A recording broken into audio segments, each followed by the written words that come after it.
కచె దేవయాని ధారావాహిక 9వ భాగం. రచన టీవీఎల్ గాయత్రి. కథాపఠనం మల్లవరపు సీతారాం కుమార్. జరిగిన కథ.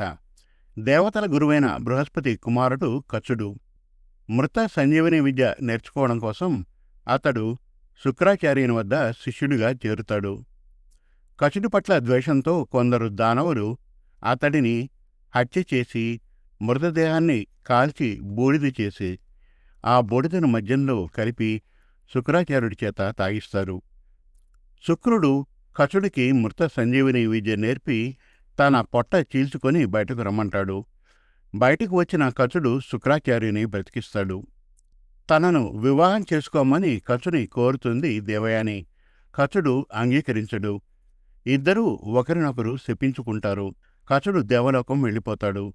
దుఃఖంతో ఉన్న దేవయానిని రాకుమార్తె శర్మిష్టకు స్నేహితురాలుగా పంపుతాడు శుక్రాచార్యుడు. శర్మిష్టతో తనను పోల్చుకుంటూ ఉంటుంది దేవయాని. ఇక కచె దేవయాని ధారావాహిక 9వ భాగం వినండి. వృషపర్వుని రాజ్యానికి సమీపంలో ఒక పెద్ద అరణ్యం ఉంది. దాని పక్కనే పర్వతాలు, నదులు, సరస్సులు ఉన్నాయి. ఆ పర్వతాల నుండి జలపాతాలు దూకుతూ ఉంటాయి. ఈ మధ్య ఆ అడవిలోని జంతువులు ఎక్కువై సమీప గ్రామాల మీదకు దండెత్తి వస్తున్నాయి. దాంతో గ్రామస్తులు భయపడిపోతున్నారు. ఈ సమాచారం రాజైన వృషపర్వునికి తెలిసింది. వెంటనే రాజు సైన్యాధికారిని పిలిపించి వేటకు వెళ్లి కొన్ని జంతువుల్ని సంహరించి రమ్మని ఆజ్ఞాపించాడు. అప్పుడే అటువైపుగా వచ్చిన శర్మిష్ఠ అంతా విని సరదాగా, నాన్నగారు, నేను కూడా వేటకు వెళ్ళి జంతువులను సంహరించి వస్తానండి, నన్ను కూడా వీళ్లతో పంపించండి అంది గారాబంగా. వద్దమ్మా, నువ్వు చిన్నపిల్లవు, కొంచెం పెద్దయ్యాక వెళ్దువుగాని అంటూ కూతుర్ని వారించాడు రాజు. నేను రకరకాల విద్యల్ని నేర్చుకుని ఏం లాభం? యుద్ధాల్లోకి నన్ను ఎప్పుడూ తీసుకుని వెళ్లరు. పోనీ వేటకైనా వెళ్ళి వస్తాను. నా విలువిద్యా నైపుణ్యాన్ని గురువుల దగ్గర మాత్రమే చూపిస్తే ఏం బాగుంటుంది? నా శక్తియుక్తులు ఎలాంటివో మీకు కూడా తెలియాలి కదా అంది శర్మిష్ఠ. నవ్వాడు రాజు. నువ్వు యుద్ధానికి వెళ్లేంత వీరవనితవా అన్నాడు. మరి నా గురించి ఏమనుకుంటున్నారు? పంపించండి నాన్నగారు అభ్యర్థించింది శర్మిష్ఠ.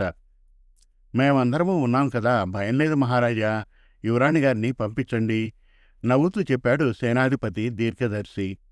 అతడు రాజ్యానికి సేనాధిపతి మాత్రమే కాడు, మహారాణి సుమాలినీదేవికి పినతల్లి కొడుకు. శర్మిష్ఠకు వరుసకు మేనమామ అవుతాడు. అతడి కూతురు కణిక.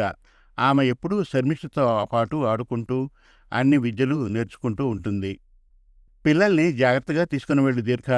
చూడమ్మా, మామను సైన్యాన్ని వదిలి ఒంటరిగా ఎక్కడికి వెళ్ళొద్దు.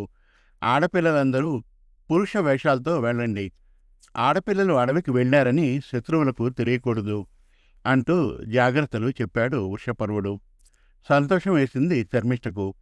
అలాగే నాన్నగారు అంటూ చెంగున పరిగెత్తుకుంటూ దేవయాని దగ్గరికి వచ్చింది. అక్క, నేను నా చెల్లెలతో కలిసి వేటకు వెళ్తున్నాను, నువ్వు కూడా రారాదు? భలే సరదాగా ఉంటుంది. చదువుతున్న తాళపత్ర గ్రంథాన్ని పక్కన పెట్టింది దేవయాని. వేటక? ఆడపిల్లలు వెళ్లడమేమిటి, ప్రమాదం కాదు? ఆశ్చర్యంగా అడిగింది.